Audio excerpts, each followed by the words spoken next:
자, 여러분 제주도 하면은 어떤 생각이 떠오르세요? 제주도. 대부분 한국인들은 제주도 하면은 여행지 뭐 그런 이미지가 클 거예요. 그리고 그다음에 한라산, 그다음에 바다도 보이죠. 바다와 섬. 그리고 약간 어떤 느낌이냐? 한국이긴 한데 조금 외국 같은 느낌? 그런 게 아마 조금 있지 않을까 싶어요. 물론 지금은 비행기 타면 무조건 갈 수 있죠. 금방 가죠. 지금 비행기가 막 5분마다 내리지 않습니까, 제주도를. 그러나 그럼에도 불구하고 어쨌든 제주도를 가려면 비행기를 타야 돼요. 내가 차를 잘 운전한다고 차를 타고 한 번에 갈 수 있는 게 아니고 어쨌든 그렇게 가야 됩니다. 그래서 제주도라는 이미지가 약간 조금 거리가 있다. 완전히 우리나라이긴 하지만 한번 비행기를 타고 가야 된다. 이런 느낌이 있어요. 그게 여행지로서의 제주도의 이미지입니다. 그래서 요즘에 코로나가 터지니까 사람들이 해외여행을 못 가니까 제주도를 엄청 갔죠. 뭐 몇 년 전만 해도 5, 6년 전만 해도 중국인이 엄청 많았다고 하잖아요. 그 제주도를 한국인들이 잘 안 갔어요. 근데 요즘 들어서 오히려 한국인들이 찾으면서 제주도가 하나의 관광의 섬으로서 다시 위상을 되찾았죠. 한국인들 이미지 세계에서.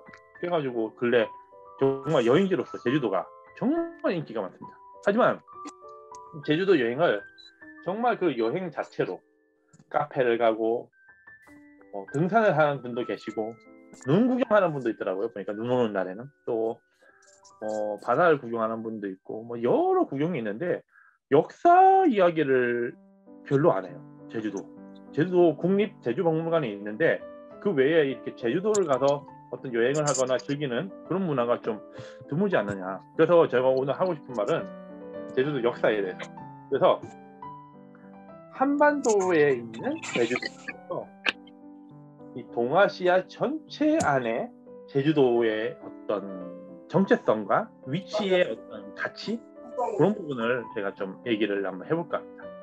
강연 전반적인 내용이 아마 그런 식일 거예요. 제주도 자체도 중요하지만 한반도 더 나아가서 동아시아에서 제주도에 대한 이야기 그 부분을 제가 한번 이야기해 볼까 해요. 자, 강정말 해군기지 아시는 분? 많이 들어보셨죠? 여기 해군기지 만든다고 막 말도 많았잖아요. 이 평화의 어떤 섬에 군사적인 어떤 기지가 들어간다에 대한 그 반발도 많았고, 결국에 강정 해군기지가 만들어졌어요. 그리고 이 국방부에서도 여기에 대해서 말하길 제주민군 복합형 관광미항 이렇게 이름을 좀 예쁘게 지었습니다. 왜냐면 군사적인 어떤 그걸로만 이미지를 만들면 반발이 심하니까 약간 예쁘게 해서 관광도 할 수 있고요. 여러 가지 시설물도 갖췄어요. 이렇게 해놨어요. 그래서 제가 어느 날 이 근처에 또 택시를 타고 다니는데 택시 기사분이 제가 물어봤죠. 강정마저 해군기지 만들어가지고 뭐 배도 많이 왔다 갔다 하고 군사배도 있고 해가지고 좀 여러모로 불편한 점이 있느냐 하니까 에이 저기 강정 해군기지 엉터리래요. 왜 엉터리로 하니까 태풍 나거나 바람만 막 세면은 전부 배 단대로 이동해서 있다가 온다고. 여기 그 제대로 된 항구 시설이 안 돼 있다고 뭐 그런 식의 어떤 비판적인 사고방식의 말씀을 하시더라고요. 그래서 제가 강정 해군기지가 뭐 국방부가 노력을 했겠지만 여전히 제주민들의 마음에는 썩 내키지 않는 공간으로서 존재하는구나 그 생각을 제가 했어요. 근데 이게 비단 지금의 제주도만 그럴까? 아닙니다. 여기다 제주기지를 만든 이유가 다 있어요. 강정기지. 왜냐면은 태평양이라고 말을 하지만 사실 중국이나 일본을 견제하기 위한 어떤 군사적인 요충지로서의 제주도를 보고 이 기지가 만들어지긴 한 거잖아요. 근데 이게 일제 강점기 시절에도 군사기지가 있습니다. 이렇게 굴을 파고 기지를 만들어서 숨겨놓고 요 오른쪽에 여기는 그게 마라도 가는 섬 있잖아요. 마라도라는 섬 가는 지역에 배 타고 떠나는 바로 그 주변에 있는 기지입니다. 기지. 일제 시대에 만든 기지. 비행기를 숨기는 기지. 여기에 비행기를 숨겼대요. 이렇게. 비행기를 숨기는 이런 기지가 있어요. 그러니까 일제 강점기 시절에도 일본인들이 볼 때는 여기가 군사적으로서 굉장히 어떤 요충지다 생각해서 군사 기지를 만들어 놓은 거예요. 근데 그게 일제 강점기 시절만 그랬나? 아닙니다. 자, 여기는 좌측은 명월성이라는 성이고 우측은 환해장성이라는 또 천리장성 같이 이렇게 소위 말하는 제주도의 만리장성이라 불리는 환해장성이 있어요. 근데 이 두 장성은 언제 만들어졌어요? 고려 시대와 그다음에 조선 시대 만들어졌죠. 명월성은 조선 시대 만들어졌고 황해장성은 고려 시대부터 조선 시대까지 꾸준히 이렇게 만든 성입니다. 이것도 왜 만들었겠어요? 고려 조선이 맞습니다. 육지나 다른 지역으로 가는 어떤 해상에서 기지로서의 역할이 강했기 때문에 여기다 기지를 만들어서 방어를 하려고 했던 거죠. 예를 들면 일본의 외적들이 과거에는 제주도도 많이 침략을 했어요. 왜? 제주도에서 한번 침략해서 약탈하고 좀 쉬다가 한반도 남해안이나 딴 지역으로도 가는 거예요. 그래서 이 지역에서 성을 쌓아놓고 언제든지 싸울 수 있게 배치를 해놔야지 여기를 통과해서 갑니다. 흔히 이 제주도가 군사적인 어떤 요충지로서의 위치, 그거는 과거에도 이랬다는 거예요. 근데 조금 더 과거로 가볼게요. 제주도에는 말목장이 있었어요. 여러분 잘 아시죠? 제주도 말목장. 지금도 목장이 있고 말고기도 제주도의 특산물로서 말고기도 먹고 하지 않습니까? 제주도 간 사람들이 우리는 육지에서 이제 오면은 말고기 한번 먹어보자. 말고기를 먹어요. 근데 이 말고기도 제주도 말도 어떻게 시작된 거예요? 몽골인들이 제주도를 한번 와가지고 정복한 다음에 와가지고 여기에 말 키우기가 좋다. 군사적인 기지로서 여기다 말을 키우고 이 말을 이용해가지고 뭔가를 해보자. 이게 말기지예요. 그러니까 그렇게 만들어진 말 기지였던 곳이 점차 목장을 이동하면서 조선시대 때도 여전히 말을 생산해서 군사적인 용도의 말을 생산해서 육지에다 보내는 역할에 굉장히 충실했죠. 제주도가. 그러니까 제주도가 계속 이런 역할을 해왔던 겁니다. 더 과거로 가보면 여몽연합군 아시죠? 고려와 몽고 연합군이 군사를 꾸려서 일본을 공격하는 중상이야. 그때 제주도가 중요한 역할을 했습니다. 제주도에서도 배를 만들고 필요한 원정에 필요한 여러 가지 그거를 지원을 했거든요. 그러면서 어떻게 몽고인들이 제주도를 또 중요성을 깨닫게 되는 과정이 되죠. 이렇게 보면은 역사를 쭉 보면은 현대부터 일제강점기, 조선 고려, 몽골 이런 식으로 쭉 과거부터 제주도라는 지역에 대해서 여기는 단순한 섬이 아니다. 요충지로서 큰 의미가 있다. 이렇게 육지 사람들은 바라봤다. 지금도 아마 그런 식으로 바라보는 눈이 남아있어요. 당연히 남아있고 아마 그런 부분에 있어서 군사기지로 만드는 거에 대한 제주민들의 반발과 안타까운 심정이 남아있는 게 아닐까 하고 저는 생각을 합니다. 그래서 제주도 위치의 전략적 요소 이 부분을 우리는 봐야 돼요. 단순한 관광지로서의 역할도 있지만 이 공간을, 이 섬을, 이 지리를 어떻게 이용하냐에 따라서 중국과 일본도 왔다 갔다 하기 좋은 위치에 있다는 거, 이거는 부인할 수 없는 현실이니까. 그래서 이 전략적 요소, 이 부분에 대해서 고민을 하게 된다는 거죠. 계속 고민해 왔어요. 제주민들의 반발과 생각과는 관계없이 계속 이어져 온 어떤 형태다 이거예요. 근데 이 지도를 이렇게만 보는 게 아니다. 지금 현대 지도, 구글 지도를 따온 건데 이게 아니라 과거 지도로 가볼게요. 자, 보시죠. 고려 시대 때 보면 이게 무역선이에요. 무역선이에요. 그래서 고려 시대 때 무역선들이 이런 식으로 배를 연안이나 아니면 해양을 갈 때 왔다 갔다 할 때 섬을 이용해서 왔다 갔다 합니다. 당시에는 배가 한계가 있었어요. 한 번에 막 큰 바다를 막 이동하는 게 아주 위험한 일이었거든요. 그래서 중간중간 기착지마다 섬에 딱 기착을 해서 쉬고 그 다음에 또 이동하고 이래요. 근데 제주도라는 섬이 너무 거기서 유리한 거예요. 한반도라는 육지에서도 은근 가까운데 중국과 일본 사이 왔다 갔다 할 때도 중간 역할을 줬습니다. 뿐만 아니라 과거 탐라는 고려가 완전히 통솔하지 않는 반독립적 약간 그런 지역이었어요. 그래서 여기에 고구려 정부의 개입과는 관계없이 일본과 중국 사람들이 왔다 갔다 했었어요. 왔다 갔다 했었어요. 그래서 지금 제주도에는 중국 관련된 그런 여러 가지 유물들이 많이 발견됩니다. 바다에서. 예를 들면 도자기 아니면 동전 이런 것들이 많이 발견돼요. 제주 바다에서. 왜? 당시 무역을 한다고 일본, 중국 간에 무역을 하는 과정에서 이 제주도를 왔다 갔다 건너졌던 배들이 침몰했던 것들이 남아있는 거예요. 지금 엄청 많이 다니다 보니까 지금도 이렇게 침몰한 유물들이 나온다고 그렇게 보시면 돼요. 그러니까 이 바닷길을 보시면 당시 동아시아 바닷길을 보면 이 제주도가 다 여기 중간에 껴서 어디든지 다 이동할 수 있는 요충지의 역할을 했다는 거예요. 즉 과거에도 제주도를 이렇게 바라볼 수밖에 없었던 이유가 있었다는 거죠. 이해가 되시죠? 이해가 되시죠? 근데 요런 느낌의 섬이 우리 한반도에만 있는 게 아니라 일본에도 하나 있었어요. 일본에도. 그게 어디냐?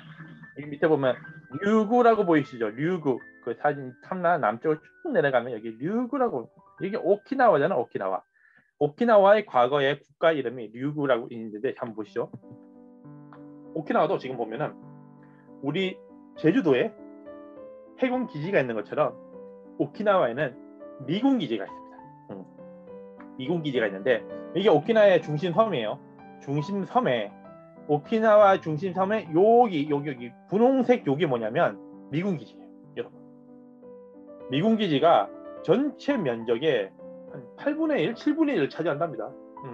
어마어마하게 많이 차지해요. 여기는 공군도 있고 해군도 있고 뭐 다양한 군대 시설물이 있어요. 그래서 중국에서 그러잖아요. 만약 미군이 우리를 공격할 경우에 오키나와 미사일 쏴버린다. 그 얘기에 나오는 이유가 오키나와가 완전 미군 기지입니다. 미군 기지. 미군 기지에 기생되어 있는 어떤 섬처럼 유지되고 있어요. 실제로도 지금 미군 기지가 운반하는 그런 시스템과 물자 이동 요게 저 오키나와 중심으로 가니까 이게 하나의 산업이 돼 있어요. 여기가 지역이. 그리고 미군이 일본에 있는 미군의 8, 90%가 거의 오키나와에 배치되어 있습니다. 우리나라는 한반도 전반에 막 배치되어 있잖아요. 미군이. 근데 일본은 오키나와에 주로 배치되어 있거든요. 그래서 오키나와 미군 기지 유명하죠. 그래서 오키나와 사람들 막 미군 하면 막 이러잖아요. 나가라고 데모도 하고 막 그러잖아요. 이 미군 기지가 있는 이유가 다 있겠죠. 왜? 지리적 위치가 제주도처럼 중요하기 때문에 그런 거예요. 근데 이렇게 된 과정은 여러분 다 아실 거예요. 아마 세계 제2차 대전 때 오키나와에서 어마어마한 이게 벌어졌어요. 왜?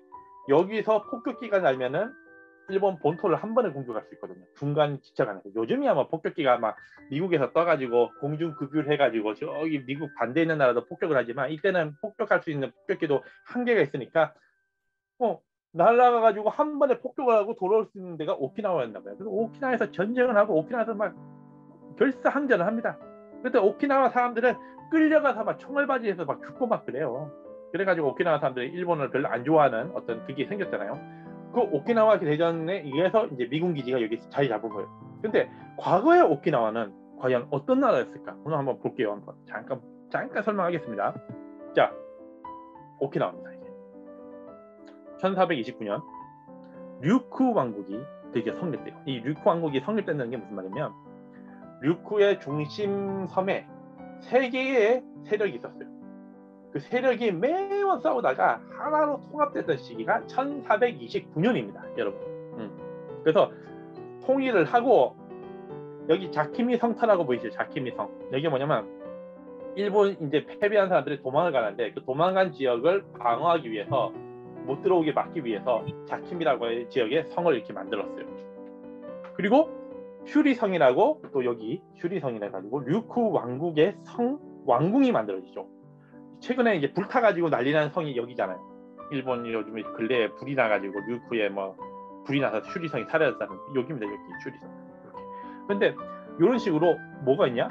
왕조가 있었고 그 왕조에 왕궁도 있었고 독자적인 어떤 통치 체제도 갖추고 있었어요. 그래서 이런 식입니다. 이게 류쿠 왕이에요. 그리고 옆에 신하들의 도열화 있어요. 이 그림만 봐서는 요거를 일본이라고 볼 수 있겠어요, 여러분? 일본으로 안 보이죠? 중국처럼 보이죠, 오히려. 오히려 조선이랑 더 비슷해요. 왜냐면 조선의 관복이나 여러 가지 그 의복 같은 게 나중에 명나라 형태를 많이 받아오기 때문에 조선 초에는 고려풍 또 원나라풍이 많이 남아 있었어요. 근데 조선도 중기 넘어가기 시작하면은 자연스럽게 어떻게 되냐면 명나라풍으로 거의 바뀝니다. 조선 왕 같은 경우에는 옷 같은 거 명나라에서 보내줬잖아요. 그 명나라에서 보내준 옷 입고 막 그랬었잖아요. 그래가지고 자연스럽게 명나라풍으로 옷이 좀 바뀌는데, 그래서 류크와 조선은 서로 옷 영향을 서로 주고받았는지 모르겠지만 명나라로 이렇게 주고받아가지고 비슷하게 생긴 거예요. 그리고 당시 류크는 명나라와 무역이 가능했습니다. 조공무역이 가능했어요. 조공무역이 뭔지 아시죠? 조공무역은 뭐냐면 중국 황제한테 가서 무역 형태로 자국에서 생산된 물건을 바치면 황제는 거기에 맞춰서 자기의 권위에 맞게 물건을 내려줍니다. 근데 보통 내려주는 물건이 받은 물건보다 몇 배 이상을 주게 돼 있어요. 이게 뭐냐면 위신 문제야. 황제의 위신으로서 번국들이 나에게 인사하러 온 만큼 그 이상을 줘야 된다는 문화가 있었어요. 여기 약간 그런 큰형님 문화가 있었다는 거죠. 요즘에도 우리가 요즘이야 미국이 이렇게 쌍방으로 우리랑 이렇게 무역 경쟁을 하지만 한 70년대 80년대만까지만 해도 한국이 미국한테 돈 기술 공장 하면 미국이 많이 지원을 해줬어요. 더 손해를 봐도 지원 많이 해줬어요. 왜? 우리가 그만큼 해주겠다는 거. 예전 미국은 그랬다. 요즘이야 막 서로 막 경쟁하고 막 무역 그거 막 협약하고 싸우고 하는데, 과거에는 미국도 배포 가져와서 명나라도 한때 배포 좋을 때 이랬다 이런 겁니다. 근데 여기 조공무역이 왜 중요하냐면 당시 조선은 명나라와 1년에 4번 조공무역을 할 수 있었어요. 1번에 4번. 그러니까 1번에 4번 사신을 보냅니다. 매번 가가지고 조공무역으로 물건을 또 받아와서 또 조선 안에서 쓰는 거예요. 지금 눈으로 볼 때 우리가 그게 뭐야 하겠지만 당시에는 대단한 겁니다. 왜? 당시 명나라는 세국 정책이 기본 정책이어가지고 무역을 할 수가 없어요. 외국. 근데 4번이나 열어줬다는 건 어마어마한 거예요. 그러면 조선은 어쨌든 한양이나 여러 지역에서 왕 그리고 양반 일부 귀족들은 중국 물건을 마음껏 쓰면서 생활이 가능했다는 얘기죠. 근데 4번 받아오는 물건을 상으로 움직이니까. 근데 주변의 다른 국가들은 그만큼 안 됐어요. 조공 무역이. 일본 같은 경우에는 몇 년에 한 번 올까 말까 조공 그게 안 쳐줘가지고 그랬거든. 근데 류쿠국은 2년에 한 번 무역이 가능했습니다. 2번에 한 번 조공이 가능했어요. 그러니까 조선 정도는 아니어도 2년에 한 번이면 꽤 많은 이익을 챙길 수 있죠. 그걸 바탕으로 일본과 거래를 트는 거예요. 명나라 물건 이렇게 있으니까 너희들은 뭐 줄래? 이거 줘. 이 거래가 돼요. 요 상태에서 류쿠가 유지했던 거예요. 명나라와 일본 사이에 교류를 우리가 이렇게 해가지고 중간에서 우리가 먹는다 이거예요. 요즘 치면 어떤 나라랑 비슷해요? 그렇죠. 싱가포르랑 비슷하죠. 싱가포르가 저기 밑에 있는 작은 도시 국가긴 불먹하고 물자 이동 사이에 중간에 딱 껴가지고 그걸로 먹고 사는 거 마찬가지예요. 그래서 물론 일본과의 거래에 굉장히 중요했어요. 왜냐하면 일본은 조공무역이 안 됐으니까. 다만 조선과도 굉장히 교류를 많이 합니다. 조선의 류쿠 사신이 40회 파견된 기록이 있어요. 조선왕조실록 보면 40회가 옵니다. 40회. 반면에 조선에서도 류쿠로 사신을 3번을 한번 파견을 해왔어요. 하도 많이 오니까 한번 그 나라 뭐가 있는지 한번 가봐라 해가지고 제주도를 건너서 류쿠까지 간 게 3번입니다. 3번. 근데 그 당시 류쿠 사신들을 뭘 갖다 바쳤냐면은 조선에 왼쪽에 보시면 여기 도자기들 보이시죠? 하나는 청자고 하나는 청아백자입니다.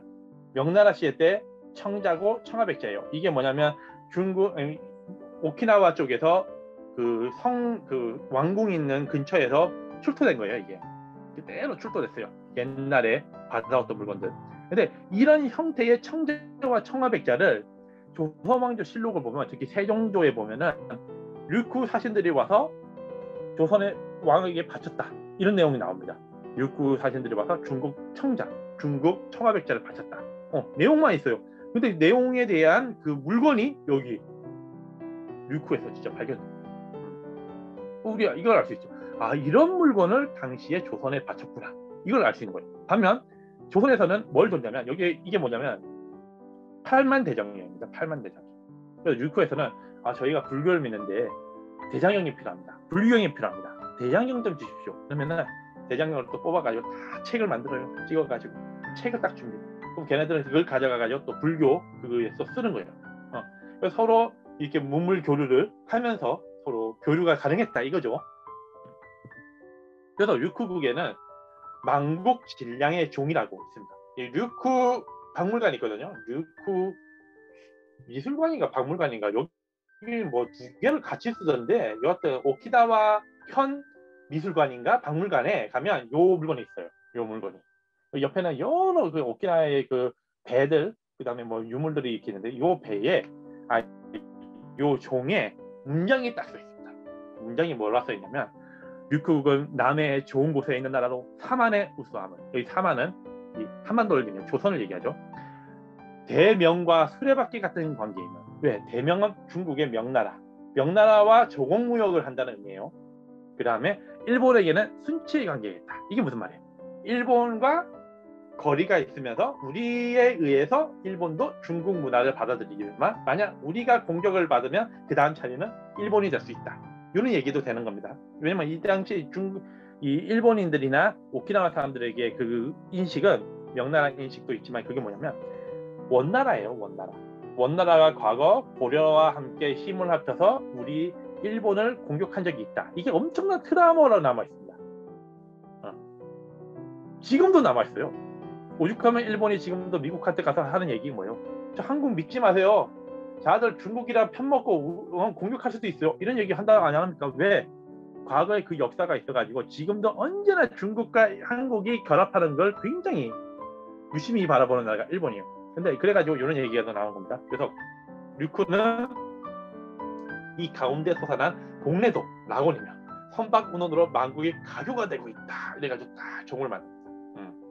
그러니까 한반도의 여러 우수한 문화 같은 것도 받아들였고 아까 전에 봤었죠. 뭐 고려 그 대장경 같은 거 명나라와 조공무역도 있고 일본과의 방파제 역할도 하는 우리는 그런 낙원 같은 나라다. 이렇게 자랑을 한 종이에요. 이게 당시 류쿠인들이 생각한 우리의 위대한 어떤 국가에 대한 정체성이었던 거예요. 우린 이런 나라였다 이거예요. 그러나 이 나라가 결국에 어떻게 되냐? 임진왜란이 마감되고 난 얼마 뒤 1609년 사스마 번이 공격을 합니다. 사스마 번은 얼마나 규슈 남쪽에 있는 번이에요. 이 번이 공격을 합니다. 공격을 해서 결국 한두 달 겨우 버티고 멸망해요. 이 한두 달 버틴 것도 뭐냐면 배가 오는 과정이 그랬다는 거고 전쟁은 띡띡하고 끝나버립니다. 전혀 상대가 안 됐어요. 그래가지고 아마 규슈 쪽 사스마번에서 한 3,000명인가 병력 보냈는데 그냥 항복하고 무너집니다. 네. 그리고 여기 있는 왕이 끌려가가지고 독국가 막부로 가가지고 독국가 이에야스 독국가 그 막부에 가서 인사를 하고 뭐 여러 가지 그거 하고 그리고 돌아오고 뭐 이런 과정이 있었어요. 그래가지고 결국에 사실상 속국 비스무리하게 운영이 돼요. 속국 독립국도 아니고 속국도 아닌 이런 단계입니다. 그래가지고 자연스럽게 세금이나 이런 거는 사스마번이 가져가고 근데 외부적으로 볼 땐 또 독립국으로 놨어요. 왜냐하면은 조공무역 때문에 당시 일본은 여전히 조공무역이 안 되다 보니까 야들이 오키나와를 통해서 중국에서 받아오는 조공무역 그걸 바탕으로 자기네들이 또 활용하는 거야. 그 물건들을 사스마번에서 받아와서 독국가 막부한테 주고 일본 내에서 이렇게 활동이 가능한 거죠. 이런 식으로 이제 운영이 돼요. 그러다 보니까 류쿠 사설단이 에도로 파견될 때는 독립국 형식으로 움직입니다. 이런 식으로 중국식 옷을 입고 중국식 한문을 이렇게 하면서 움직여요. 일부러 일본에서 그렇게 하라고 또 명을 내립니다. 니네들이 마치 새로 우리와 더 좀 다른 어떤 독립적 국가처럼 꾸미고 와라. 이래가지고 이렇게 꾸며서 이렇게 왔다 갔다 했어요. 외부적으로 볼 때는 독립국 형식을 보인 거예요. 하지만 실질적으로는 속국에 가까운 나라였어요. 그러다가 결국 어떻게 되냐? 맞습니다. 결국 중국과 일본 사이에서 어떻게 하지 못하다가 결국 일본에 편입되고 가죠. 그랜트 3분란이라고 있어요. 이게 청나라 말기, 일본 메이지 유신 이때에 벌어진 일인데 뭐냐면은 오키나와를 두고 이 두 나라가 대립을 하니까 그러면 미국에 있는 그랜트라는 양반이 외교관인데 이렇게 합시다. 오키나와 중심 섬을 바탕으로 서쪽은 중국 영토로 하고 동쪽은 일본 영토로 하고 이 중심 영토는 중일이 공동 관리하는 걸로 합시다. 이렇게 한 거예요. 근데 청나라에서는 당시에 막 난이 벌어지고 엄청 막 복잡했어요. 그러니까 여기 관심을 둘 수가 없습니다. 관심을 둘 수가 없어요. 반면에 일본은 무시했어요. 그냥 씹어버렸어요. 근데 중국이 얘기 안 하면 그대로 우리가 가져갈 거야 하고 그냥 입을 막아버렸어요. 가만히 있다 보니까 자연스럽게 중국은 관심을 안 가지고 일본이 그냥 다 그냥 소속을 시켜버린 거죠. 그리고 쇼타이방은 왕에서 떨어지고 일본으로 가가지고 일본에서 살다가 나중에 또 돌아오게 되는 뭐 그런 과정이 있는, 죽고 나서 돌아왔나 뭐 그렇게 되는데, 쇼타이왕은 바로 이 류쿠 왕국의 마지막 왕입니다. 마지막 왕으로서 가가지고 좀 대접을 받다가 이렇게 됐죠. 근데 요거 때문에 지금 중국이 난리치고 있는 거예요. 지금도 중국 얘기하면 뭐예요? 이쪽 섬 우리가 먼저 가져가겠다 그 얘기 하잖아요. 밑에 그게요. 이게 대만 옆에 있는 이 여기에 대해서 우리가 가져가야 된다 이거예요. 왜냐면 예전에 그랜트하는 약속을 그거는 니들이 안 지킨 거다 이렇게 중국은 그렇게 얘기해요. 우리는 단순히 이 여론이나 이야기들을 일본이나 아니면 미국 측 이야기를 주로 듣다 보니까, 특히 이번에 뭐 전쟁 난 거 보면 러시아랑 뭐 전쟁 난 거 보면은 러시아의 각도의 이야기는 거의 없고 유럽이나 미국 각도의 얘기들이 많잖아요. 뭐 우리나라에 원래 그러니까 그렇게 보는 거예요. 근데 여기도 우리는 이제 3자 입장에서 그런가 보다 하면서 미국 입장에 일본 입장을 보는데 중국 입장에서 요거가 걸고 넘어지는 거예요. 그래서 매번 대만 옆에 있는 여기 우리가 가져가겠다는 거고, 대만도 일본이랑 친하면서 이 섬을 우리가 관리하겠다는 걸 맨날 싸웁니다. 이걸로 좀 요 지역으로. 그리고 중국은 목적이 뭐예요? 여기까지 우선 해놓으면 그 다음에 요 오키나와 여기도 공동관리든 분할로 가서 어떻게 해보겠다. 먼 역사에 보면 요 기회를 잡겠다. 요거예요. 그러니까 일본은 허락을 못하니까 양보를 못하죠. 그럼 마지막까지 요거 갖고 하는 거예요. 그래가지고 대만과 요 오키나와 요 끝섬에 몇 개를 가지고 요 섬 하나를 개인 소유자가 뭐 시로 넘겼나 국가로 넘겼나 그래가지고 또 중국에서 일본 물건 불매 운동 해가지고 난리 난 게 한 10년 전 뭐 그런 일 있었잖아요. 막 일본 차 불태우고 했던. 그게 바로 여기 문제들. 지금도 그게 남아있는 게 요거 때문에 그래요. 요게 아직 정리가 안 됐다고 중국은 보는 거고, 일본은 정리가 이미 끝났다고 보는 거예요.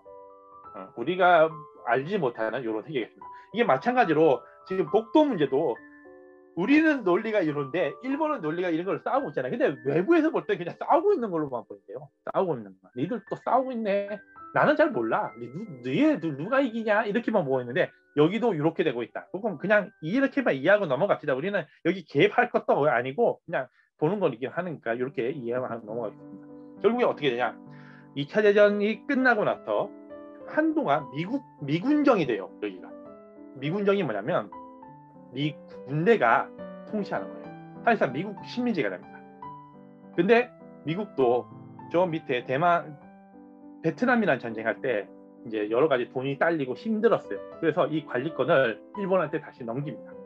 넘기면서 일본한테 또 돈을 좀 받아가지고 좀 돈을 또 받았어요. 받아가지고 또 베트남전에 적자 넣은 걸 채웠다 하더라고요. 그래서 한때는 일본에서 여기 가려면 이게 필요했어요. 뭐죠? 여행 외국 갈 때 필요한 패스포드. 그게 필요했는데 지금은 마음대로 갈 수 있는 나라가 됐죠. 이제 1972년부터는 일본을 완전 반환해서 일본 땅이 됐어요. 일본 땅이 다시 해가지고 이렇게 오키나와가 됐다가 뭐 했다가 이랬다가 독립국이 됐는데 아니고 이랬다가 미군정이 됐다가 다시 이렇게 이런 과정을 거쳐서 일본 땅이 된 거예요. 지금은 일본이에요. 일본 땅이에요. 그리고 오키나와 사람들도 예전에는 막 독립운동도 심했다고 하지만 지금은 아마 거의 대부분이 나는 일본인이라는 정체성을 가지고 있어요. 다만 오키나와 섬으로서의 정체성이 좀 강한 일본 지역으로서 남아있는 거지 일본으로서의 어떤 정체성이 굉장히 강해졌다 하더라고요. 과거보다 많이 강해졌다 하더라고요. 뭐 이렇게 됐다고 합니다. 근데 요 과정이 앞으로 제주도에서 그대로 벌어집니다. 제주도에서 그대로 벌어져요. 자 보시죠. 삼국 사기에 476년에 삼라국이 처음으로 등장합니다. 여러분, 삼국사기 김부식이 쓴 게 아니죠. 김부식이 정리를 한 역사서 삼국사기에 일본 백제 파트를 보면은 백제 문주왕 시절에 문주왕이 아닌데 하여튼 백제왕 시절에 여기에 삼라가 어떻게 해가지고 백제왕이 광주까지 내려오고 하는 일이 벌어져요. 그때 탐라국이 처음으로 이제 등장을 합니다. 이게 476년이에요. 아마 백제왕한테 이렇게 물건을 공납하는 과정에서 나왔다가 말을 안 들어서 백제왕이 내려오니까 동성왕 시대군요. 백제 동성. 항복하겠습니다 해가지고 들어오는 시기가 바로 요 476년이에요. 이렇게 탐라국이 삼국 사기에는 첫 등장을 하는데 백제가 결국 어떻게 되죠? 660년 백제가 멸망합니다. 그리고 662년까지 뭐가 벌어지냐면 그거 벌어지죠. 백제 부흥운동이 벌어지죠. 그래서 요 과정에 있어요. 그래서 맨 처음에 660년 백제가 딱 망했을 때 얼마 뒤에 문무왕 신라로 사신을 보내가지고 탐라국에서 항복 이럽니다. 신라에 항복했어요. 했는데 662년이에요 그게. 근데 나단 전쟁이 또 터집니다. 당나라와 신라가 전쟁이 난 거예요.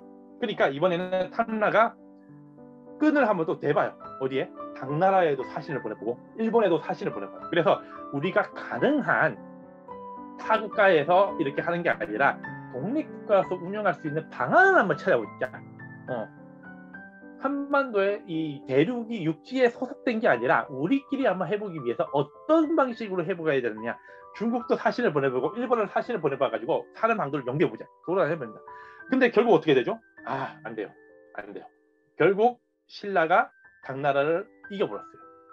당나라가 손을 들고 나갑니다. 이게 4만 1통이라는 통일신라가 만들어지는 어떤 그거죠. 신라가 이렇게 만들어지고 나서 문무왕이 이제 대승을 거둔 다음에 매서성 전투 이기고 이제 당나라 수군 격파하고 나서 얼마 뒤에 탐나라로 사신을 보냅니다. 그러니까 사신 보내니까 사신 받아들이면서 탐나라 이제 진짜로 복속을 해요. 662년에 사신을 보내가지고 신라에 항복을 했지만 진짜 복속은 679년에 이루어집니다. 679년에. 그러나 그럼에도 불구하고 탐나는 어떻게 했냐. 여전히 반독립적으로 운영했어요. 한동안은 일본에도 사신도 보내기도 했고 신라가 아닌 탐나로서 좀 활동을 하다가 조금 더 세월이 지나서 이제 완전 신라의 영역에 있는 소속되어 있는 국가로서 이제 운영됩니다. 하지만 반독립적이었어요. 엄연히 여기 신라인들의 관리들이 파견돼 가지고 통치를 하고 하지 않았어요. 탐나 안에서 활동을 하되 신라를 상국으로 모시면서 필요할 때마다 제주도에서 생산된 물건들을 경주에 갖다 바치는 거 그렇게 이렇게 운영이 됐나 봐요. 이렇게 기록이 안 나오거든요. 그 뒤로는 잘. 그래서 이렇게 하고 이제 시대가 또 바뀝니다. 신라가 망한 뒤에 고려 시대가 돼요. 고려가 이제 그 4만 1통을 다시 한 번 더 이루는데 그때 왕건에게 사신을 보냅니다. 929년. 아직 후삼국 시대가 남아있을 때 사신을 보내요. 왕건한테. 그리고 936년 후백제가 멸망하고 나서 얼마 뒤에 탐라국 태자가 와서 왕건을 만납니다. 왕건이 그래 너 항복을 했구나. 잘했어. 성주 왕자라는 벼슬을 주겠다. 해가지고 탐나가 다시 한반도 국가에 소속이 돼요. 다만 반독립국으로 소속이 됩니다. 반독립국. 이 반독립국이란 뭐냐면 사실 탐나 행동을 하면서 고려에 이렇게 바치면서 이렇게 사는 소속 국가로서 번국으로서 사는 거예요. 번국으로서. 아까 전 오키나와 비슷하게 이렇게 사는 거예요. 그러면서 이 주변에 중국과 일본 사이에 왔다 갔다 하는 거 그거는 그대로 탐나에서 유지를 합니다. 무역이나 이 과정은 그대로 유지를 하면서 고려에 소속된 국가로 사는 거예요. 그래서 오죽하면은 이 고려사 기록입니다. 이게 임술 중양절이었으므로 이제 송나라, 탐나라, 흑수의 여러 사람들에게 잔치를 베풀었다. 이게 뭐냐면은 외국인을 바탕 불러가지고 잔치를 베풀 때 송나라 흑수 말갈과 더불어서 탐나 사람들이 같이 모였다는 거예요. 개성에 있는 사신들 같은 사람들이 모여가지고 또 사신 외에도 여러 지역 여기 개성에 머물고 있는 사람들이 모였을 때 외국인으로서 잔치를 베푼 거예요. 그리고 탐라인들은 과거 시험을 고려로 보러 왔을 때도 본 과거 시험이 아니라 빈공과를 봤습니다. 빈공과가 뭐예요? 외국인한테 열어준 과거 시험. 여기 유명한 일화가 있죠. 통일신라 시대 때 최치원이 당나라로 가서 과거 시험을 합격을 했는데 그 과거 시험이 뭡니까? 빈공과입니다. 외국인 과거 시험이에요. 즉 고려 시대 때는 외국인 과거 시험이 있었어요. 그리고 그 외국인 과거 시험에 뭐 중국인도 보고 했겠지만 탐라인들도 봤다는 겁니다. 탐라인도 봐가지고 빈궁에 응시했다. 그러니까 고려가 생각보다 되게 개방적인 나라였다는 생각이 들어요. 이 면을 보면 조선시대 때 외국인이 와서 과거 시험을 봤나? 그건 잘 모르겠네요. 문과 시험은 본 적 있어요. 여진인들 중에 문과 시험 보는 사람들 있어요. 문과 시험.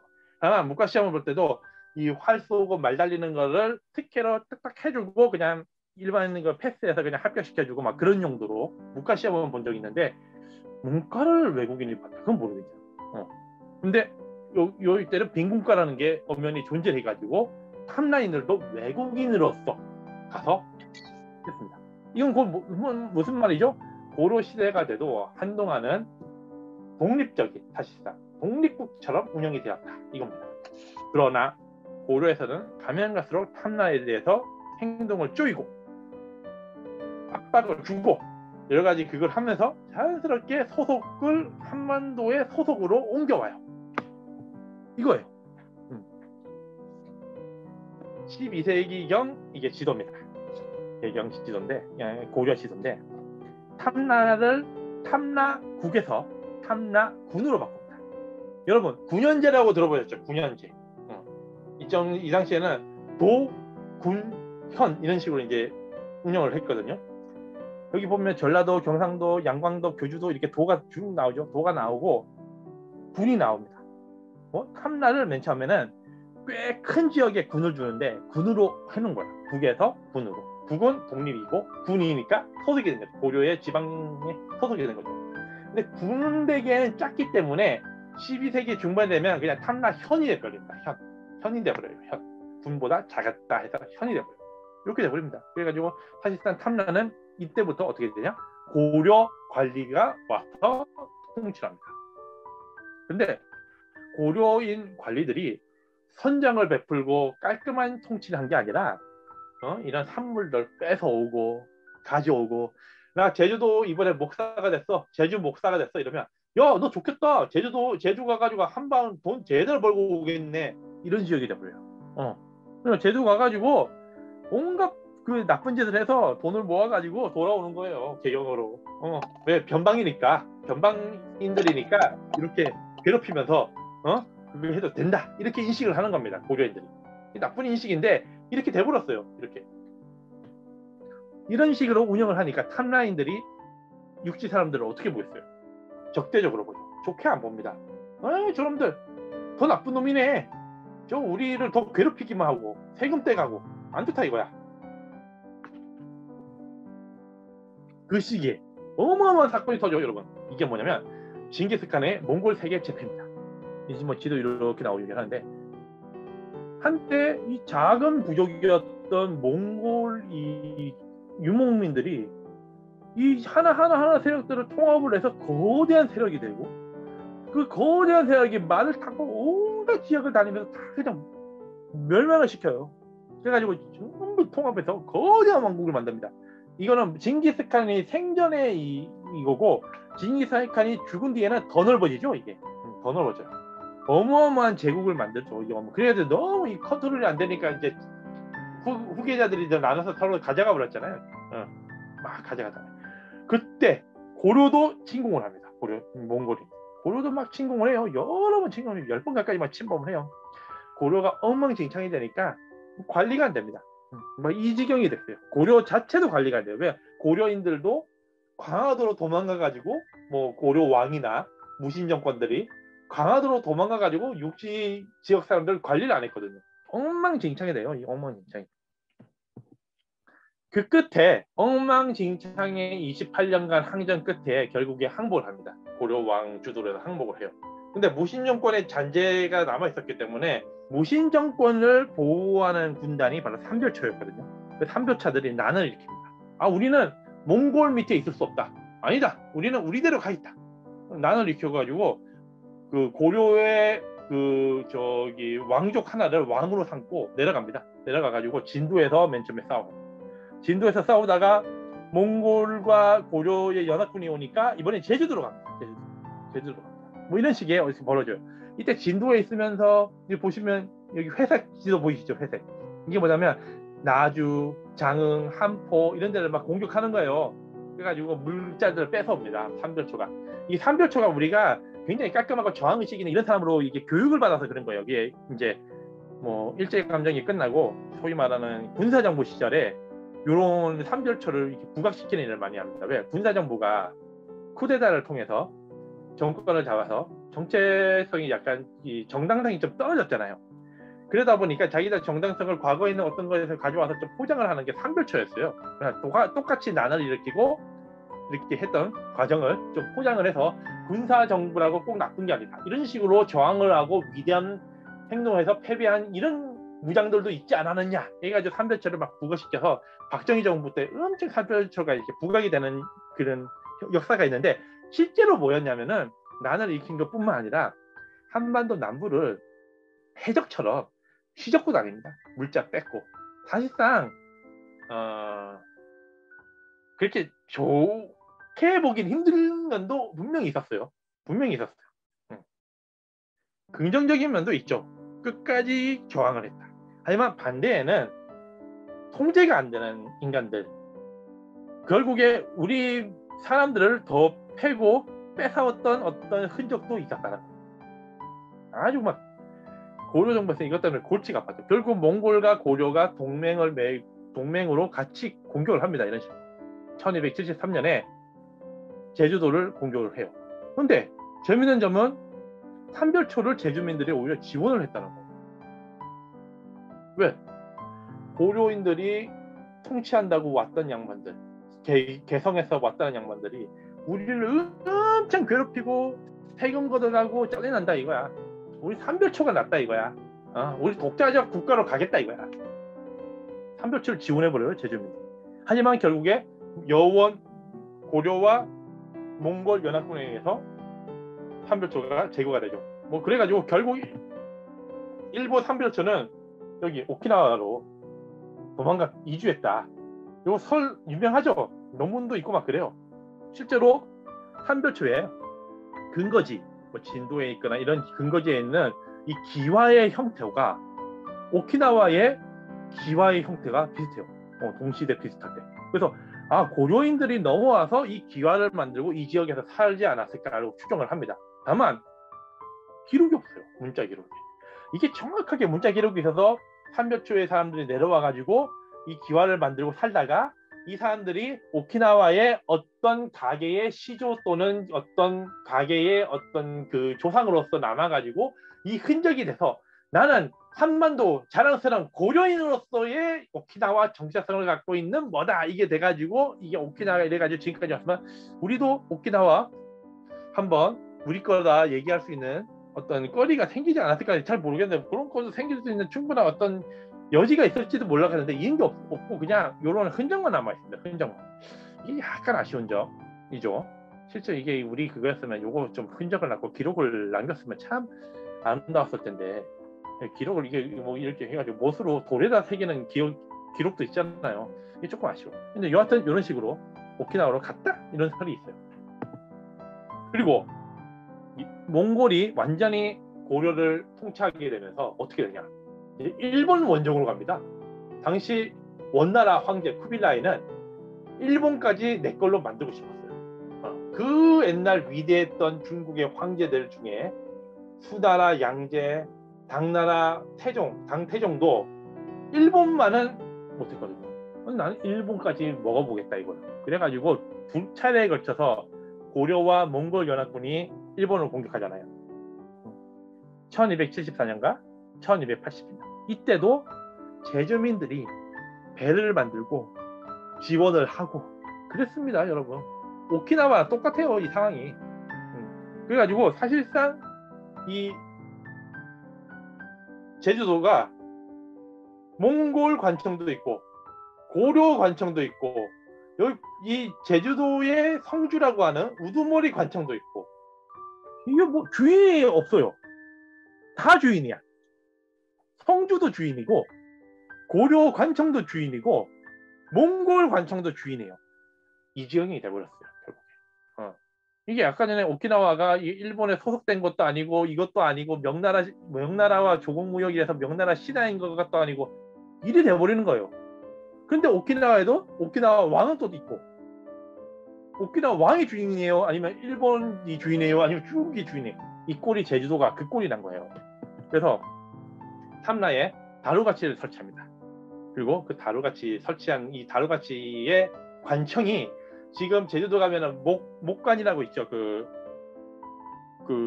조선시대 때 건물들, 예전에 그 제주 그 행정을 보던 건물, 그 북쪽에 위치했어요. 다루가치 건물이. 그리고 그 동쪽으로는 성주성이 있었어요. 성주성. 이 가까운 곳에 이 세 개가 같이 몰려 있었습니다. 그리고 여몽의 1차 공격이 끝나고 나서 몽골에서 더 과감하게 제주도를 키우겠다. 군사 그걸로. 그래서 말을 가져와서 160피를 방목을 합니다. 말 키우라고. 근데 그 사이에 또 못 참아가지고 1280년에 또 공격을 합니다. 제주도민이 또 배를 만들죠. 이 과정이 또 벌어지는 거예요. 마치 오키나와가 중국과 일본 그 군사 지역이라 해가지고 미군이 점령하고 일본 그거 해가지고 난리치고 그 과정이 똑같아요. 그런데 오키나와도 어떻게 되죠? 일본이 우리 땅에 주십시오 하니까 미국이 아유 관리도 힘들고 베트남 전쟁 때문에 골치 아프고 그래 넘겨줄게. 마찬가지입니다. 전쟁 다 끝나고 쿠빌라이 칸이 죽었어요. 쿠빌라이 칸이 죽고 다음 황제가 되니까 고려 왕이 요청합니다. 제주도 주십시오. 그러니까 제주도 가죠. 너희들을 다시 돌려줄게. 관리권 줘줄게. 다만 말 목장은 몽골인이 관리하겠다. 이게 뭐예요? 오키나와 똑같죠? 미국이 돌려줄게. 다만 미군 기지는 그대로 놔둔다. 똑같아요. 행정적으로 오키나와 관리하고 세금 들어가고 돈 들어가는 건 일본 정부가 하고 군사적인 이 용도로 쓰는 요건 그대로 우리가 유지하겠다 이거예요. 원나라도 아직 꿈을 완전 포기한 게 아니기 때문에 일본이든 어찌 먼저 가는 거 이 섬에 대한 이 군사에 필요한 말 이런 거는 우리가 계속 관리하고 여기 세금 들어가고 지원하고 이거 하는 건 고려 정부한테 넘겨버린 겁니다. 이 옛날이나 지금이나 똑같아요. 이 제국 국가랑 그 옆에 있는 국가가 하는 건 똑같아요. 이게. 근데 이런 식으로 이 옆에 있는 사진 요거 그림은 쿠빌라이 칸이 사냥하는 모습입니다. 사냥하면 여기 뭐 흑인처럼 얼굴이 검은 애도 있고 막 그래요. 세계적인 인종들이 모여있다 이걸 자랑하는 거죠. 다만 이 시대의 말이라고 하는 게 지금 볼 때 그림으로 볼 때 멋있잖아요. 여러분 한열마라고 들어보셨어요? 한열마? 뛰면서 붉은 피를 흐른다는 한열마 들어보셨죠? 한 나라에서 뭐 한 문제가 뭐 한열마를 가져와가지고 중동에서 중아시아에서 가져와서 그 한열마가 지금도 중앙아시아에 있잖아요. 근데 그 한열마가 정말 멋있긴 한데 지금 우리 눈으로 한열마를 보면 그렇게 멋있지는 않습니다. 왜냐 우리는 근대 들어와가지고 말을 엄청 교배해가지고 말도 안 되는 말을 만들었어요. 이 경마장에서 뛰는 말들 봐야지. 그 엄청난 교배를 통해서 키도 크고 달리기도 빠르고 힘도 좋은 거의 뭐 괴물을 만든 거예요.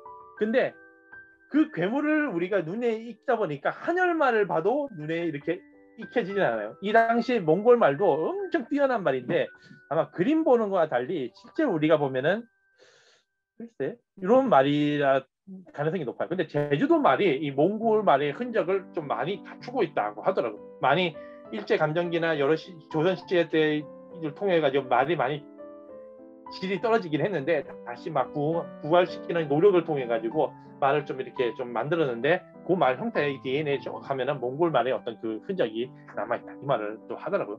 자 그리고 제가 강조시 드릴 게 있어요. 당시 고려가 원나라 공주와 왕이 결혼하는 부마궁으로 유지했던 거 다 아시죠? 몽골 황제의 딸 또는 왕딸. 왕이 뭐냐면 황제는 중앙을 통치하고 지방 여러 곳은 번국들, 그 왕들이 통치해요.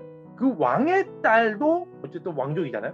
그기랑 고려 왕이랑 결혼할 때도 있고 황제 딸이랑 결혼할 때도 있고 뭐 그랬습니다.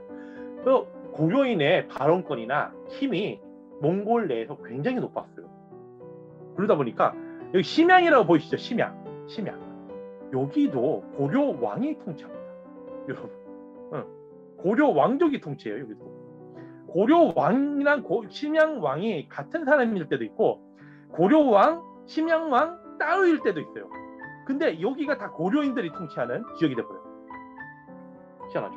그래서 고려 말 공민왕 때 요동 정벌을 했던 이유가 다 있어요. 이유가 요동 이 지역에 여전히 고려인들이 있었기 때문에 우리가 가면은 우리가 통치할 수 있다고 생각한 거예요. 고려인 중심으로 통치되었으니까 이때 몽골인이 줘가지고.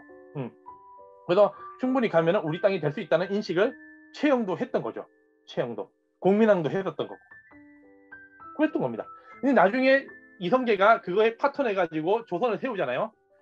심양 지역에 있던 이 고려인들이 나중에 누가 되냐면 임진왜란 때 이호송 들어봤지. 이호송 명나라 군대 끌고 조선 지원했던 사람. 그 사람이 저 옛날 놀러 가면 이 심양 때부터 있었던 조선인들이에요. 고려인들이에요.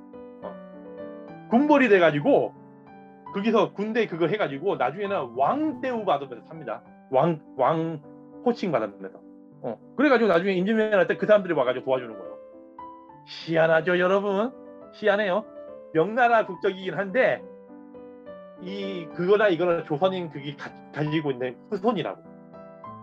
나중에 왕으로도 봉해지기 때문에 사실상 왕급입니다. 왕급. 희한한 역사가 있습니다. 이렇게 희한한 역사가 있어요. 우리도 좀 넓게 보면은 여기도 우리 거라고 할 수 있는 여지가 좀 생길 수 있지 않을까 하는 생각은 듭니다요, 여러분. 나중에 한번 보고요. 그래서 몽골이 있다만 안 돼. 고려 요만한 기가 해가지고 심양 뭐 지도는 이렇게 꾸며놨는데 이렇게 하는 시절에 고려 이렇게 돼 있는 거예요. 근데 고려도 이제는 알게 됐어요. 몽골이 위대한 나라지만 점차 약해지고 있다는 거예요. 공민왕도 그걸 깨닫고 있었고요. 그 과정에서 몽골인들이 제주도로 계속 이주를 옵니다. 이 표를 잠깐 한번 보세요. 자, 이 몽골인들이 이 고려 중에 제주도에다가 이렇게 많은 사람들을 보내요. 보면은 뭐 도적 100명을 왜 굳이 도적 100명을 제주도로 보낸지 모르겠어요. 한번 유배를 보낸 거죠. 그 다음에 죄인 70명을 또 유배를 했다가 그러다가 뭐 군대가 1700명씩 파병됐다가 위왕 암흑가 일행들이 또 그걸로 가요. 유배를 와요 또. 그리고 나중에 페란해 대왕이라는 양반이 또 귀향을 옵니다. 이게 뭐냐면 원나라 안에서 황제가 죽고 다음 황제가 날 때 이렇게 싸우잖아요. 서로 왕들끼리 싸워요. 누구를 여기서 패배한 세력들이 또 제주도로 오는 거예요. 귀향을 오는 겁니다. 그러다가 명나라로 나라가 바뀌었거든요. 명나라로 바뀌니까 명황제가 이번에는 원나라 왕족들을 또 보냅니다. 어디로? 제주도로. 제주도로 계속 왕족들이 와요. 몽골 왕족들이. 여러분, 그래서 지금 제주도에 그 위대한 징기스칸의 핏줄이 있다니까요. 섞여가지고 사람들이 모르는 거지. 징기스칸의 핏줄이 제주도에 남아있는 겁니다. 징기스칸의 핏줄이. 그렇게 막 왕족들을 제주도에다 보냈다니까. 요게 흔적이 남아서 조선시대 때도 드디어 제주도에 귀향을 보내죠. 민무휴 형제 아시죠? 이방원의 부인의 그 밑에 그 동생들 귀향 보낸 거 제주도 보내. 이게 조선에서 처음으로 제주도 귀향 보낸 첫 케이스예요. 원나라 명나라가 하는 거 그대로 배워가지고 제주도 한번 귀향 보내는구나, 귀향 보내는 곳이구나 하고 인식을 하고 글로 귀향을 보냅니다. 그리고 또 조선시대 때는 중재인은 제주도로 귀향을 보내는 문화가 만들어져요. 나중에 누구 또 귀향을 갔죠? 광해군도 귀향 오죠. 왕급에서는. 또 나중에 보면 조선 중계 보면 뭐 인조의 뭐 손자들 또 누구들 귀향 계속 옵니다. 귀한 신분이었던 사람들이 제주도에 오는 거예요. 근데 조선 왕의 후손도 왔지만 저기 가면은 그 위대했다는 이 조선 왕이나 이성계는 위대한 왕이기도 하고 조선을 세운 사람이지만 한반도 왕으로서 미국이나 여러 나라들은 잘 모르죠. 어쨌든 뭐 세종대왕은 요즘에 좀 유명해서 하지만 조선 왕 누구 인조 이런 사람을 알까요? 세계인들은 잘 몰라요. 근데 징기스칸 모르는 사람 없잖아요. 세계인들 중에. 백인들도 알더라고요. 징기스칸은. 그 후손들이 여기 있는 거예요. 이거 뭐 대단한 거죠. 제주도가 그 당시 어쩌다 이렇게 된 건지 모르겠지만. 한편 공민왕과 노국공주는 이거 이제 몽골에서 이렇게 하고 하는 이 과정이 마땅치 않았어요. 그래서 강력하게 우리 발언권을 얘기해서 아예 그냥 떨어져 나가겠다 이거예요. 떨어져 나가겠다. 다만 그 전에 확인을 한번 해봅니다. 확인을 해보는 게 뭐냐면 14세기 중반에 원나라에서 엄청나게 반란이 벌어집니다. 반란이. 이 위에 보면은 여기가 순제, 여기가 뭐냐면은 원족, 여기가 뭐냐면은 원나라 영역이에요. 밑에 보면 주원장도 있고 장사성도 있고 이렇게 뭐냐면 여러 세력들이 막 난리를 칩니다. 이때 원나라에서 구원군 요청을 해요. 구원군 요청. 야 고려 공민왕아, 너 우리 사위지, 도와줘. 이러니까 공민왕이 아유 병력 보내드릴게요. 병력을 보냅니다. 이때 누가 가냐? 최영. 뭐 여러 장군이 가는데 그중에 최영이 제일 유명하니까 최영만 얘기할게요. 1354년 원나라에서 지원 요청을 해가지고 최영이 갑니다. 그때 한반도 고려군 2,000명과 심양에 고려군이 준비되어 있었어요. 이게 2만 1,000명이었어요. 합쳐서 2만 3,000명이 움직입니다. 그러니까 한반도 고려군은 뭐냐면 고려 왕이 직속으로 엘리트 부대 2,000명을 보내고 심양 지역에 있는 고려인들은 이미 군대를 준비하고 있었어요. 그러니까 심양왕 중심으로 준비하고 있는 2만 1,000명이 있어요. 합쳐서 2만 3,000명이 고려 왕이 보낸 그 2,000명의 통제 아래 2만 1,000명 병력이 같이 움직여서 총 3만 3,000명 이 밑으로 나가서 전쟁을 합니다. 막 죽이고 난리쳐요. 그때 고려인들이 얼마나 싸움을 잘하는지 원나라들이 놀랐다는 거예요. 특히 최영은 막 창에 맞고 활에 맞아도 막 싸워요. 무패 장군으로 옵니다. 무패 장군. 근데 최영이 거기서 느낀 거, 야 원나라 별거 아니네. 저 형편없는 한족들한테도 밀리고 말이야. 그리고 이 당시에 이 난을 정벌하던 수상이 있었거든요. 수상, 원나라 수상. 그 양반이 난 실컷 잘 정비하고 있는데 또 원나라 황실에서 명리라서 죽어요. 안에서 또 분발 나가지고 저놈이 또 공을 세우면 뭐 할지 모른다서 죽여버린 겁니다. 이런 꼴을 보고 최영이 돌아와서 공민왕한테 얘기합니다. 아 저기 끝났습니다. 이제 별거 아닐 것 같아요. 아니야 그러면 우리가 밀자. 밀어버립니다. 그래서 쌍성 총관부 함경도 여지하고 요동정벌. 왜? 요동에 심양이지요. 우리 거다 이거야. 니들이 우리한테 준 땅이잖아. 그러니까 우리가 통치하겠다 이거예요. 우리가 이 부분을 언급을 안 합니다. 희한하게. 왜냐면 심양왕 요거 자체가 마치 원나라에서 건국으로 만든 이런 약간 그 허서아비 왕조 느낌 비스무리해가지고 그런지 몰라도 그 국사 이 교과서에 이걸 언급을 안 해요. 난 희한해. 이걸 왜 언급을 안 하는지. 이 고려 왕조도 사실 그때 보면 부마국이에요. 하나의 부마국. 여기도 엄연히 통치는 고려 왕족이 왕이 돼가지고 통치하고 있었어요.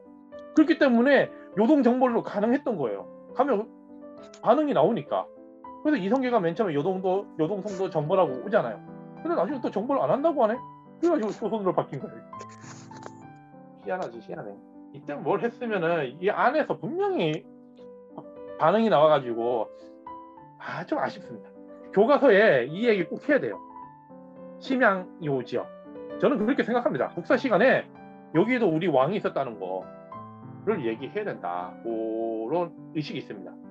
물론 제가 뭐 아마추어 작가 주제 뭐 이런 얘기한다고 올라갈 일은 없지만 제 개인적으로 그렇게 생각한다는 거. 근데 한편 이러면서 탐라 만호부라고 하는 제주도에 군사 이 목적으로 말을 키우는 애들에 대한 이 통제권도 우리가 가져가겠다 해버린 거예요.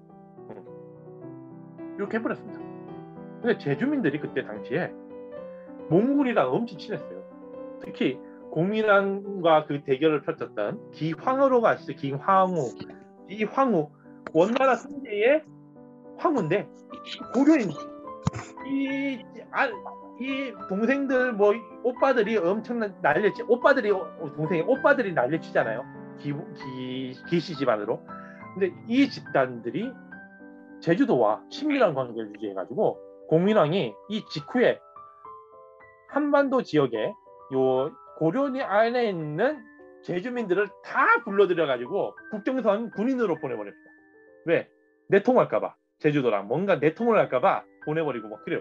당시 제주도가 그랬어요. 아니야. 나 고려 싫어. 그럼 몽골 그거라 해가지고 우리 독립처럼 살래. 왜? 몽골인들은 말만 가져가지 우리 그렇게 통제 안 하거든. 근데 고려 관리들은 와가지고 우리를 엄청 통제한단 말이야. 짜증나. 이렇게 해버린 거예요. 희한하죠, 희한해. 그러다 가지고 결국에 고려에서 이렇게 행정구역도 바뀝니다. 전과 지금 비교하면 많이 달라졌어요. 경기라고 하는 이 지역이 넓어졌고, 동북면, 서북면 같은 이런 땅이 또 넓어서 동북면이 또 크게 넓어졌죠. 이 동북면에서 내려온 사람이 누구죠? 이성계예요.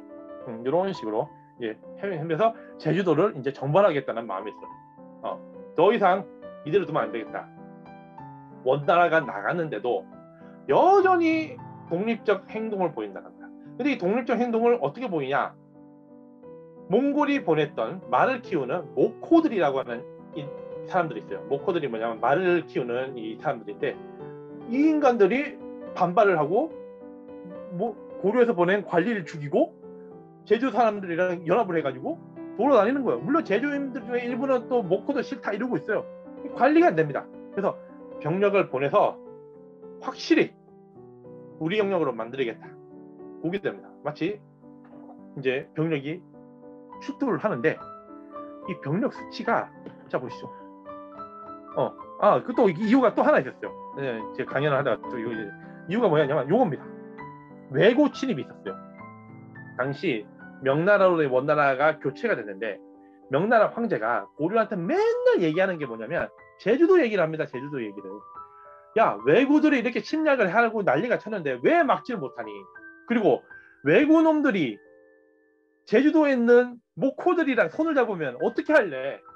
모코놈들은 말을 탈 줄 알고 야들은 배를 탈 줄 알고, 그럼 배에다 말을 싣고 쳐들어오면은 야, 이거 어떡할 거야? 어떻게든 모코를 막아라 이러는 거예요. 그러니까 이 공민왕이 또 골치 아픈 겁니다. 이 원나라가 물러나니까 명나라가 상국이 돼가지고 우리를 괴롭히는 거예요. 짜증이 나죠. 나중에 최영이 요동 정벌하겠다는 하는 이유가 뭔지 제가 여기서 또 말씀드리냐면, 최영은 몽골 그것 때문에 몽골이 요청을 해가지고 원나라가 요청해서 한 바퀴 싹 돌면서 한족들 반란을 진압하고 온 사람이에요. 그리고 원나라 시절 때 고려인들은 한족보다 계급이 위였습니다. 계급이 위였어요. 황제의 왕의 원나라의 그거 부마국이었잖아요. 우리가 볼 때는 쪽팔려 보일지 몰라도 당시 세계 국가가 볼 때는 야, 되게 부럽다. 황제의 부마국이야? 이렇게 된 거예요. 그래가지고 가가지고 저기 한족들 때려 패고 온 사람이 최영인데, 그 한족 중에 어디 터진 놈이 중에 하나가 황제가 됐다는데 우리한테 막 이러니까 기가 찹니까 안 찹니까? 좀 드라마 같은 거 잘못 만들고 있는 거야. 제가 볼 때는 최영은 그런 자부심이 있었다는 거야. 내가 한족보다는 잘났는데 우리 고려인들이 한족들이 나라 좀 세웠다고 우리한테 까불어? 이런 인식이 있었다. 이렇게 하면 된다. 근데 왜 이성계는 그랬을까? 이성계가 완전 고려인이 아니었기 때문에 그런 게 아닌가 하는 생각이 들어요. 그 사람은 어쨌든 저 한때 요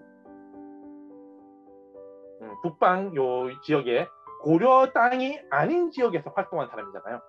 물론 고려 출신으로서 저 선조가 넘어가가지고 함경도에서 군벌이 된 거긴 하지만, 어쨌든 그 사람이 활동한 시기에는 고려 영토 바깥에서 활동을 하다가 결국에 고려 영토로 고민왕 때 들어왔던 그런 케이스여가지고 이런 정체성이 좀 약했던 것 같아요. 내가 저 한족보다 어쩌죠. 근데 최영은 그게 아니었던 거죠. 한족 조색. 그래서 이 제주도를 결국에 최영한테 맡깁니다. 고민왕이. 야, 모코들 없애버려. 그래서 결국에 쳐들어가는데, 이때 고려군이 25,000명이 동원이 돼요. 여러분. 1374년 모코 정벌에 당해. 아까 23,000명이 뭐였죠? 북원이 북원이 아니죠. 원나라가 야, 저기 남쪽에 한족들 반란 일으키니까 지원해줘. 그때 고려가 지원하고 심양 쪽에 있는 고려인 지원한 게 23,000이었어요. 그러니까 외국에 지원할 때 병력이 2만 몇 텐인데, 이게 뭡니까? 제주도 공격할 때 25,000을 보낸 건 뭐예요? 제주도를 마치 타국과 정복과 맞먹는 물량과 이 병력을 지원했다는 거예요. 고려에서.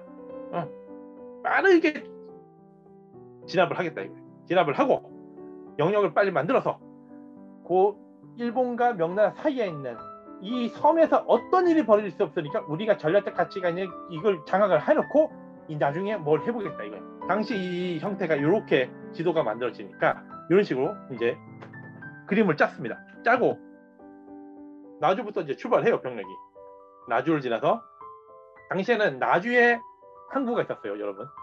지금은 나주가 육지라는 인식이 강하잖아요. 옛날에는 이 강을 따라서 배가 움직였기 때문에 강 하류에 있는 나주가 항구 도시였어요. 그래서 나주에서 시작해서 목포를 거쳐서 해남을 해서 완도를 찍고 추자도로 갑니다. 이 가운데 빨간 점이 추자도예요. 추자도에서 쉬고 이제 제주도를 곧바로. 지금도 제주도 추자도 배 왔다 갔다 하죠, 여러분. 이 낚시하려고 제주도에서 추자도 많이 가죠. 배 막 흔들리고 많이 막 가는 배 있잖아요. 퀸 뭐라는 배 타고 왔다. 저도 이 근래 또 몇 개월 전에 또 배 타고 여기 왔다 갔다 했어요. 근데 그런 식으로 이제 또 갑니다. 그리고 목포와 전쟁을 벌여요. 전쟁을 벌였는데 목포도 그때 3,000명의 병력을 뽑아가지고 싸워요. 근데 제주도민이 그 당시 인구가 한 3만 명 정도로 추정되는데, 여러분 이게 말이 쉽지 3만에서 3천이면 10%예요. 지금 우리나라에서도 그렇게 병력 빼면은 난리 칠걸요. 국민들이 5천만인데 10%면 얼마야? 500만이 군대를 뽑힌다는데 남자를 어디까지 뽑아야 돼? 와, 이거 한 50살까지 뽑아야지 군대 나오지 않을까? 그런 식으로 3,000명을 해가지고 2만 5천 명과 전쟁을 벌입니다. 하지만 결국에 목포는 전멸하고, 목포만 있었던 거 아니에요. 그 당시에 여러 지역에 있었던 이 제주민들도 합세를 해서 싸웁니다. 실질적으로. 그러면 다 붕괴되고 무너집니다. 그래가지고 결국에 제주도 정벌이 완료가 되죠. 여기가 제주도의 마지막 범섬이라고 하는 데까지 목포가 도망가고, 여기서 목포들이 다 죽습니다. 지금이야 아름다운 역사처럼 포장돼서 여기 가면은 무슨 뭐 장군바위도 있고, 여기에 뭐 목포들이 죽었다는 섬에 대한 그런 관광 뭐 이런 이야기가 있지만, 이 당시 목포 요거는 마치 2차 대전 때 오키나와 같은 개념이었어요. 느낌이었을 거야 아마 제주민들이. 이거는 우리 전쟁도 아니고, 근데 우리 전쟁 같기도 하고, 목포들한테 끌려오긴 사람들도 있고, 근데 그것도 아닌 사람들도 있고, 자발적인 사람들도 있고, 육지에 있는 데는 와가지고 막 저항하는 사람들 다 죽이고 다니고, 이게 뭐냐 이거죠.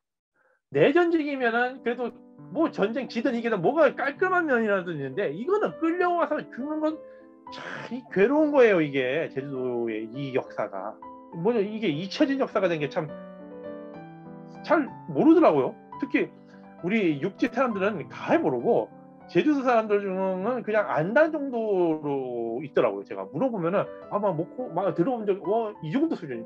배운다는 얘기, 교과서에 배운다는 얘기도 들었는데 그만큼 자세히는 안 배운 것 같아요. 그래서 요 시대를 우리는 좀 정확하게 인식하고 얘기할 필요가 있다는 생각이 듭니다. 근래 제주도에 현대 들어와서 안타까운 일이 있었죠. 근래 또 얘기도 나오고 했던 하지만 그 전에도 이런 일이 있었다는 거, 요거를 좀 해야지 제주도가 다시는 이 일이 반복 안 되는 어떤 경험치가 될 것 같아요. 마치 현대만 있었던 것처럼 생각을 해버리면 다음에 안 하면 되지 하면서 또 합니다. 근데 이런 일이 과거에 또 있었고 과거에 또 있었다는 걸 인식하게 되면은 더 조심하게 되고 더 안 하려고 노력하지 않을까 하는 생각에, 인간을 믿을 게 아니지만, 인간이나 심정인가 인간이라는 건 절대 믿을 건 아니지만 그러지 않을까 하는 생각을 약간 해봐요. 그래서 제 책 이것도 사실상 이런 목포의 난 바탕으로 제주도 역사와 이야기를 좀 이렇게 하면서 재밌게 재미있게 이렇게 이야기를 꾸몄어요. 여기도 보면은 범섬이 나올 텐데, 이렇게 범섬 사진도 이제 나오죠. 책 한번 읽어보시면 오늘 강연한 거와는 좀 다른 형식의 이야기로 진행됩니다. 그래서 이렇게 나와요. 결국 이런 식으로 어떻게 되냐, 여기 고로 능동산 방면하고 마지막 성주 고복례라는 무덤으로 추정되는 곳입니다. 여기가 마지막 성주의 무덤으로 추정되는 장소예요. 그런데 고려 때 완벽하게 최영에 의해서 복속이 되잖아요, 제주도가. 이 뒤로는 독립하겠다, 우린 제주 탐라 이 말이 싹 들어갑니다. 왜? 이런 말 하면은 육지에서 아예 그냥 병력 보내가지고 완전 그냥 밟아버리는구나. 우린 이제 그냥 한반도의 영역이다. 더 이상 우린 그거 안 하겠다. 그래서 성주가 아예 직접적으로 얘기합니다. 외람되니까 이 벼슬을 그냥 안 하겠다. 그래서 조선에서 하지 마. 성주제도가 폐지됩니다. 폐지됨에도 불구하고 성주 후손들이 여전히 뭐 유지는 했어요, 권력을. 근데 1445년에 세습 제도마저 없애버립니다. 사실상 어떻게 되는 거예요? 제주도에서 파견된 목사를 중심으로 운영되는 제주도가 된 거예요. 이제 완전히 한반도의 행정구역으로 들어간 거죠. 물론 들어갔음에도 불구하고 여전히 뭐 그건 있었지만, 최근에 그래서 제주목 관아에 성주청 건물이 있거든요, 옛날에. 근데 여기 터에 이제 지금은 다른 건물이 세워져 있어요. 여기도 이제 그 부분 이야기를 하고 있는데, 여기 보시면은 이 책이 아니구나. 여기 있는데, 그래서 해가지고 이제 우체국 건물인데, 우체국 없애고 뭐 성주청 복원한다는 말은 있는데, 이게 꽤 옛날 얘기인데 아직도 복원 안 하고 있어요. 근데 제주도에서는 복원하자는 말이 지금도 많이 나옵니다. 왜? 우리의 정체성을 보여주고 싶어서. 뭐냐? 제주목 관아 이전에 이 공간에는 제주도를 통치하던, 어쨌든 독립적으로 통치하던 정체성을 가지고 있던 성주의 어떤 건물이 있었고, 이게 성주청이죠. 그게 생기면은 제주 사람들이 이런 정체성과 이런 것이 제주도에 있었지, 이걸 인식하게 될 거니까 만들자 얘기 나오는데, 이게 쉽지는 않은 건지 왜 안 하는지 모르겠어요. 뭐 이러다가 뭐 언젠간 만들지 모르겠는데 이러고 있습니다. 근데 조선시대 때도 여전히 제주도는 유배지로 유명하고, 또 뭐 이거 추사 김정희 그거요. 추사 김정희의 세안도도 그리고 뭐 이랬어요. 그리고 유배지 오고 이럽니다. 육지 사람들한테 그런 이미지예요. 유배지. 제주도에서 말 있고, 그 다음에 귤 있고, 그 정도예요. 근데 제주도 사람들은 어떻게 하죠? 육지로 건너갈 수가 없어요. 출육 금지령이라고 들어보셨죠, 여러분? 제주도 분들은 아마 들어보신 것 같아요. 근데 육지 사람들 아예 몰라 이거. 출육 금지령, 이게 뭐냐면 인조 시절부터 제주도 사람들은 육지로 못 옵니다. 희한한 법이에요, 희한한 법. 그래서 육지 사람들은 제주도를 가는데 제주도 사람들은 육지를 갈 수 없어요. 다만 과거 시험을 합격해가지고, 뭐 여기 과거도 1차 시험 뭐 이런 게 있잖아요. 합격해서 이 사냥으로 과거 시험 보러 가는 사람, 또는 뭐 국가적인 그걸 통해서 왕의 명을 내려서 뭐 갈 수 있는 사람 외에는 제주도 사람들은 육지로 갈 수가 없습니다. 이런 세상에 이런 법이 어디 있습니까, 여러분? 그래서 제주도가 뭐 정조 시절 때 엄청난 기근이 발생해가지고 사람들이 굶어 죽고 하는데 방법이 없어요. 배를 해서 혐해를 가가지고 육지에서 배를 받아오는데 그게 안 되니까 육지에서 오기만 바라는 겁니다. 이런 악법 중에 악법, 출육 금지령 때문에 제주민들이 엄청 고생하는데, 이게 출육 금지령이 끝나도 제주민들이 안 왔대요, 육지를. 잘. 일제강점기 시절에는 오사카 같이 일본으로 갔대요. 1차, 2차죠, 그냥. 육지 안 간다. 일본으로 갔대요. 이게 왜 그러나? 난 모르겠어. 예전에 제가 아는 분 중에 한 분이 이 고미술 쪽 일하시는 분이 있었는데, 여성분이었어요. 여성 사장분이었는데, 그분이 고시였거든요. 고시. 제주도 분이더라고요. 제주도 그 관련된 일을 많이 하세요, 지금도. 하시는데 그분이 그러는 거야. 육지에 이렇게 오면은 제주도 사람이야 이랬대요. 약간 뭐랄까 비꼬는 거. 그러니까 섬 사람이라고 약간 낮춰보고 그랬답니다. 이게 지금은 없어요, 많이. 근데 육지나 이런 사람들이 섬 사람 무시하고 뭐 했던 게 있었다 하더라고.